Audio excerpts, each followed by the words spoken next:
بلاتر السعادة لشم النسيم في كل ملذ وطاب من حلويات شم النسيم. اللي ملوش في الرنجة ملوش في الفسيخ، هيلاقي سلطة الكراب، هيلاقي السيمون فمي مدلعكوا كلكم. أول حاجة سلطة الرنجة بعملها من الشبت والبصل الأخضر، فلفل ألوان والليمون القضاليا. بعد ما بعصره بقطع منه شوية مكعبات، والصوص اللي حطيته ده جبنة بالكافيار، هكتب لكم بجيبها منين تحت الفيديو والبديل بتاعها.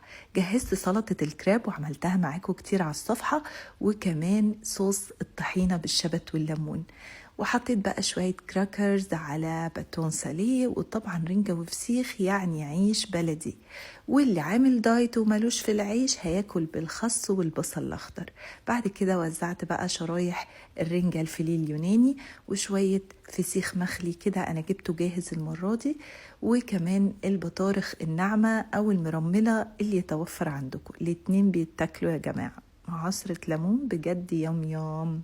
وزعت شوية شرايح ليمون وبعدين عيش باجيت وحطيت عليه قطع سيمون فيمي، وبكده البلاتر بتاعتي بقت جاهزة للتقديم.